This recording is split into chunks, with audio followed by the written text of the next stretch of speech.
Bienvenidos a África 7 días. Este es el programa semanal de France 24 dedicado a la actualidad del continente africano. Comenzamos con los titulares. Aprovechando su presencia en Sudáfrica para el G20, Emmanuel Macron hizo una breve gira por 4 países africanos para intentar dejar atrás los reveses franceses en el Sahel y relanzar la diplomacia de París en el continente. Y el G20 justamente se celebró por primera vez en África, en Johannesburgo, en una edición marcada por el boicot de Estados Unidos y otras ausencias. Según los organizadores, la intención del encuentro era poner en primer orden las prioridades de los países del sur global. Nuestro corresponsal ampliará las conclusiones.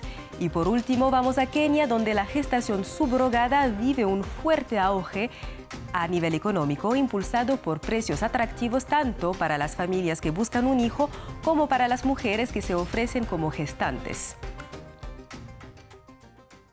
Abrimos con la gira de Emmanuel Macron por África. El mandatario francés visitó 4 países del continente en busca de un nuevo acercamiento en un momento en el que la influencia de París está en declive, sobre todo en África Occidental. Los detalles en el informe de Maxime Pluvinet. Con la influencia de París en retroceso desde hace años, Emmanuel Macron lanzó una gira relámpago por África, en medio del desmoronamiento de la influencia de París iniciada durante los últimos años.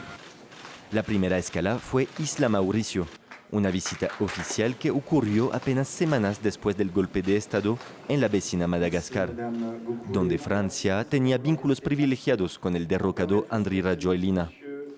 En Mauricio, Macron destacó la voluntad de Francia de romper con la imagen de país imperialista y neocolonial.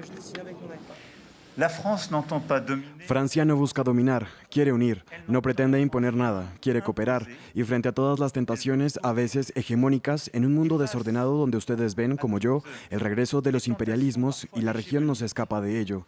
Quiero que vean en Francia y en toda la comunidad francesa aquí reunida a socios de confianza. Luego, Emmanuel Macron arribó a Sudáfrica para la cumbre del G20.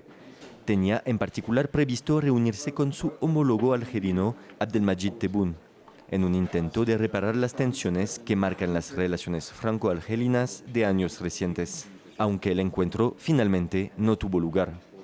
Pero la parte más simbólica de la gira de Macron fue en Gabón, en su primera visita en Libreville desde el golpe de Estado de 2023. En su discurso, Macron confirmó lo que reconoció como transición política con una palabra clave: alianza. Yo creo que en una asociación reinventada y efectivamente en una relación que sea respetuosa, donde debamos ser ejemplares unos con otros y donde las situaciones deban conducir a alianzas en las que ambos ganemos. El viaje a África del Oeste ocurre después de que 3 de los principales aliados históricos de París en el continente, Senegal, Chad y Costa de Marfil, anunciaran la retirada de las tropas francesas de su territorio en los últimos meses. El mandatario francés buscará cerrar definitivamente el capítulo de los golpes de Estado en el Sahel africano que confirmaron el declive de la influencia de París en África. El presidente francés finalizó su gira en Angola, donde se reunieron líderes de los 27 Estados miembros de la Unión Europea y los 55 países de la Unión Africana. Cambiamos de tema. El G20 se celebró por primera vez en África, en Johannesburgo, en una edición marcada por el boicot de Estados Unidos que acusa sin pruebas a Sudáfrica de discriminar a la población blanca.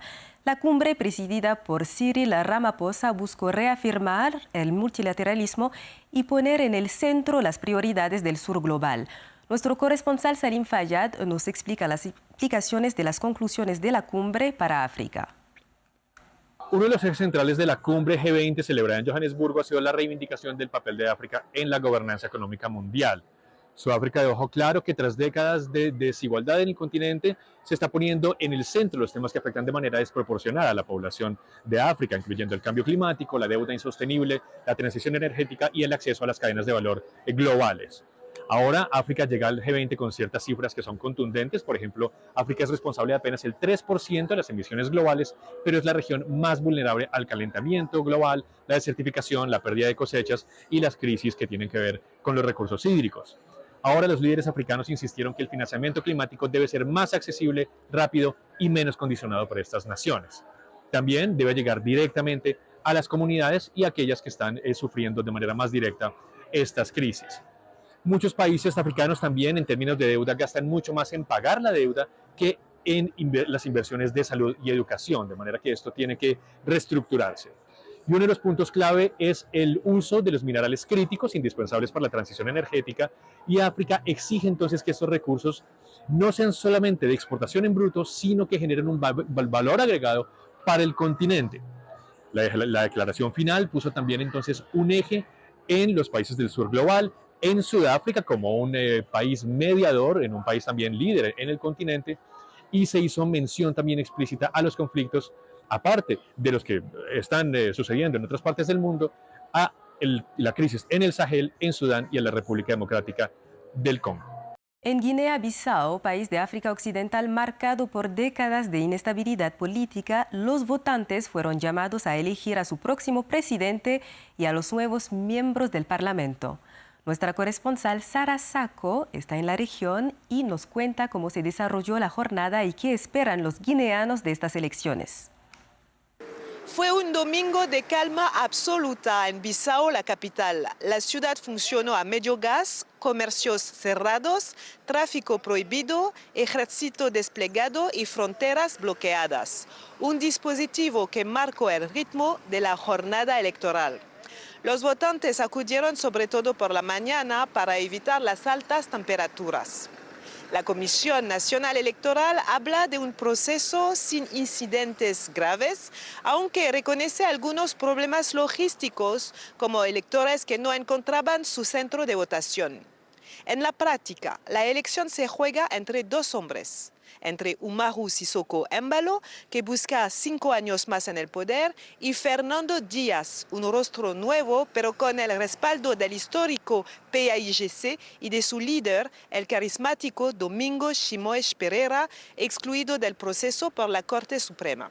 Los dos bandos aseguran hoy tener la victoria al alcance de la mano, pero para la población la prioridad es otra: salir de la pobreza y ver por fin despegar la economía. Los precios han subido muchísimo. No podemos comprar nada, ni carne. Los salarios son muy bajos, deben aumentarlos. Que gane quien lo merezca y haga avanzar el país. Hay mucha pobreza, la comida es cara, no hay empleo para los jóvenes, por eso algunos se ven empujados a robar.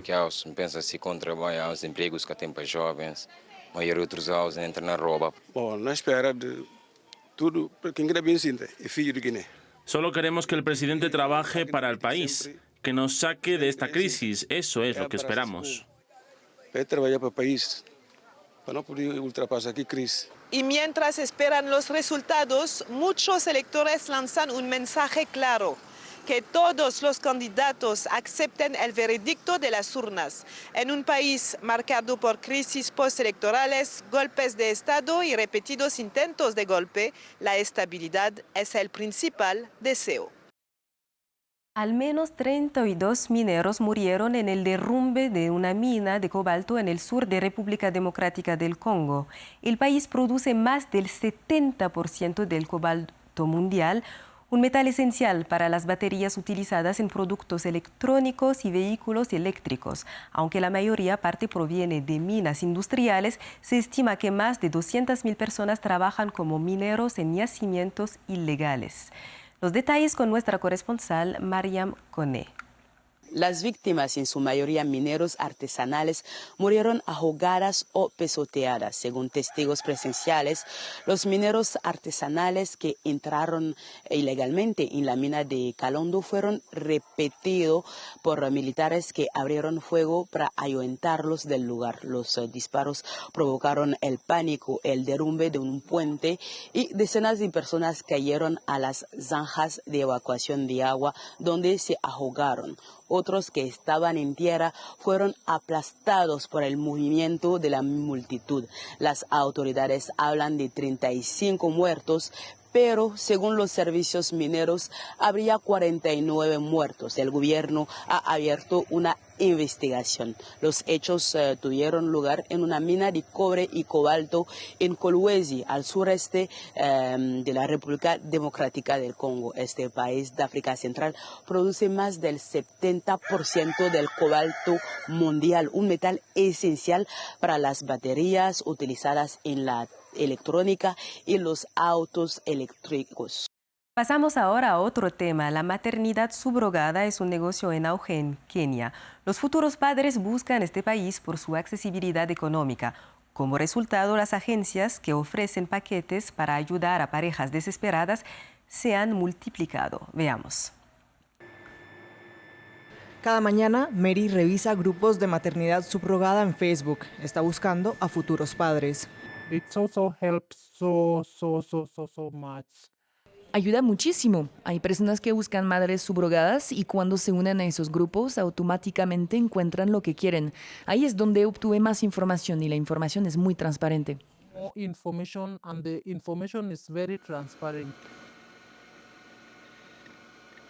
Mary ya recurrió a la subrogación comercial el año pasado. Si bien pudo ganar $11,500, tuvo que esconderse durante el embarazo, temiendo el estigma social que rodea prácticas consideradas fuera de la norma. I wanted to help my mother. Quería ayudar a mi madre, por eso me convertí en madre subrogada. Pero siendo honesta, ha sido mi secreto. No fue nada fácil y al mismo tiempo decidí irme a un lugar donde la gente no me conociera. Wasn't that easy? Sin leyes que regulen la práctica, las mujeres a menudo siguen ciegamente a las agencias. Los riesgos de explotación y trata son altos. Esta abogada redacta contratos entre la madre subrogada y los futuros padres, la única manera de garantizar la protección de las mujeres y evitar que cualquiera de las partes se aproveche de la otra. La mayoría de las madres subrogadas proceden de entornos de bajos ingresos, así que tiende a pasar que la gente se aprovecha de ellas porque muchas veces no tienen la capacidad de entender. Ya sabes, no tienen ese nivel de educación.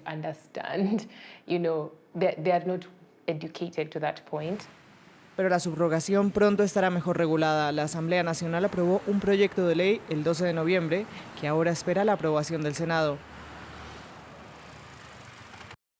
Llegamos al final de esta edición de África 7 días. Gracias por acompañarnos. La actualidad del continente africano y del mundo sigue en France 24 en 4 idiomas.